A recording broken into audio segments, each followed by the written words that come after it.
Hi everyone, today we've got a review of the Canon 24-105mm lens.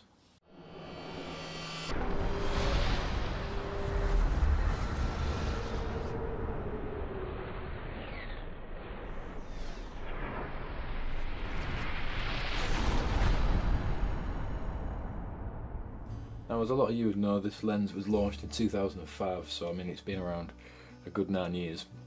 Been around the block a few times, this lens, but it still is the go-to lens and the kit lens provided for Canon's more expensive cameras, i.e. the full frame cameras like the 6D, 5D Mark II, 5D Mark III. Right, looking at the lens, first thing I'll say is it's heavy. I think it weighs 670 grams, so it's a bit of a porker, and if you've got a light DSLR camera body, you're going to feel it. It's going to feel unbalanced, it's going to feel front heavy. But what I'll say is, if you have got a lighter digital SLR, like a T3i or a 600D or 650D or whatever, if you get a battery grip, it does balance out quite well. The main reason this lens is that heavy is because of the way it's built. I mean, it is absolutely solid. It really is one of the best well-made lenses I've ever held anyway. It doesn't creak or anything. It is just literally one solid lump.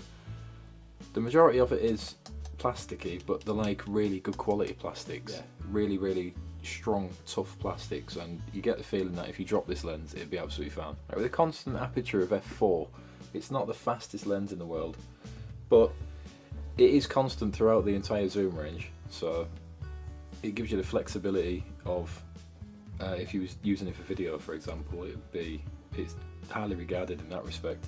And it's got image stabilization, so we can forgive it for really having a constant f4, and as you'll probably see later on in the video, it performs really well shot wide open.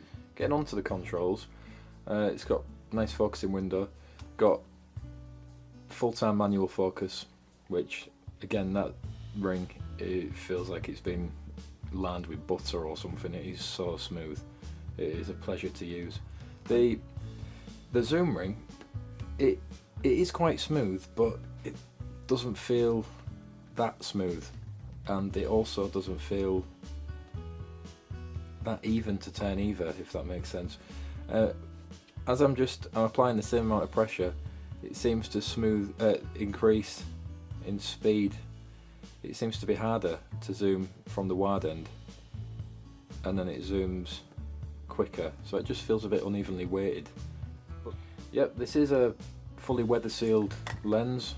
You can see comes with a gasket around there, and although saying that, it is only weather sealed if fitted with a UV filter, and also the filter thread diameter is 77mm, so again, that's going to be quite expensive. Right, I've just fitted the lens to a camera, Canon 60D. What I'll do is a quick autofocus test to go from infinity, the closest focusing, back to infinity. As you can see, it's really quick and it's pretty quiet, to be honest. In practice, it's lightning fast. What I will say is the image stabilization, I'll just turn the autofocus off. I'll try and bring it next to the camera's microphone so you can hear it. That is the noise it makes. It's like a whooshing and a clicking noise. If you use an external microphone for your video or anything like that, then you won't have a problem with that, and the image stabilization does work fantastically well. Getting onto the image stabilization, I'll just put a video up now showing an example of when the IS is turned off, how shaky and everything it is, and here is an example when the IS is turned on, and you can see it really does make a massive difference, and gives you a lot more pleasing shots and a lot more keepable, usable shots. What we'll do is jump into the computer and have a closer look at a few of the images and talk about the image quality. Hi everyone, here we are in the computer. First of all, I thought I'd just get this out of the way. The 24-105 does have a macro mode, but looking at this picture, it's not particularly sharp. I mean, this is shot f4, so it does sharpen up a slight little bit when you stop down, but really it's not a macro lens. Got another example here. Does render things out of focus quite nice, but it's not particularly sharp. But it gives you that option if you needed to get close to a subject. Looking at just a few test shots I've taken, this was shot of some trees. This is at f8, and yeah, the details are pretty fantastic. Colours are beautiful, as you'd expect from a Canon lens, Canon L lens even. Yeah, you never have any problems with colour saturation or rendition or contrast levels or anything. If we jump into the corners, at f8 the corners are still pretty sharp. Really well pleased with the performance of the lens. Jumping into another test shot, this was me testing the image stabilization. If you look in the corner, this is shot at a 50th of a second, and if we zoom in, it might take a minute to render. Look at how sharp the picture is.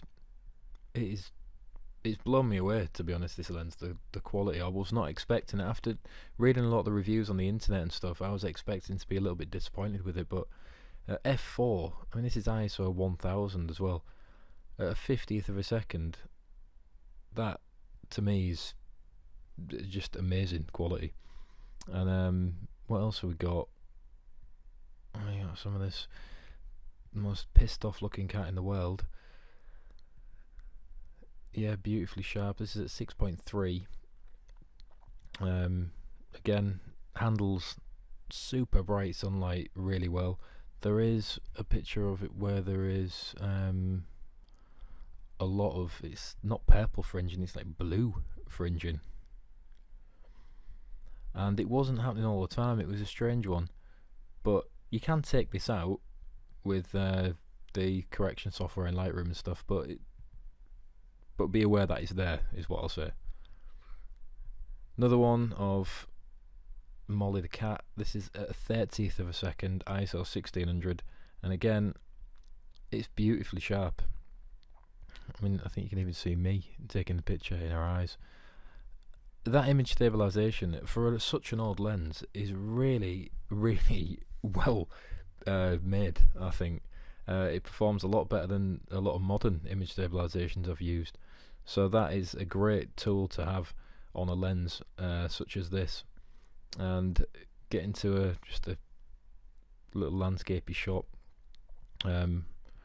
Yeah, this again shot wide open, difficult for a lens because you've got super bright sunlight and they're in really dark shade.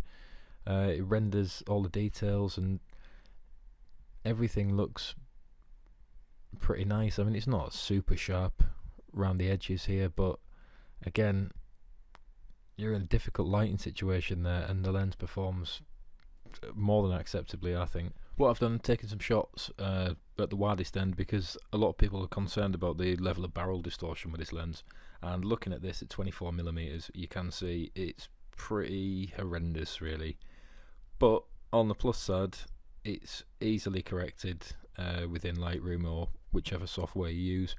And I can't remember where I went up to, 47mm. It had pretty much gone at 47mm. This is on a Canon 60D, by the way. Yeah, looking in the corner, it does vignette quite a bit. I mean, that's at f4, it's at f5.6, f8. It's not too bad really. Corner sharpness from f4, if you look there, it's still pretty fantastic really in the corners. f5.6, f8, I mean there's a little bit of an improvement at f8, but it's already fantastic at f4 to be honest. And the same goes really when you're more zoomed in. I mean that's at 47mm. Again, the vignetting does back off quite a lot when you stop it down a bit, but the issue with this lens, the main issue is the barrel distortion, which you can see is pretty horrendous, but thankfully we do have the ability to process our images now. Really, that is one of the only downsides to this lens. And if we just jump across and go into enable profile correction, I mean look, it's pretty much gone straight away. It really is amazing modern technology. I mean, to summarise, the Canon 24-105mm still remains a fantastically built, optically strong lens. it still produces some beautiful images and offers photographers and videographers alike huge zoom range with an added benefit of image stabilization. Works well with APS-C cameras as well as it does with full frame. The only downsides really I can see to the lens are the barrel distortion at the wide end and the chromatic aberration. But other than that, I'd highly recommend the Canon 24-105mm. Thanks for watching. If you like this video, give it a thumbs up and subscribe for more to come.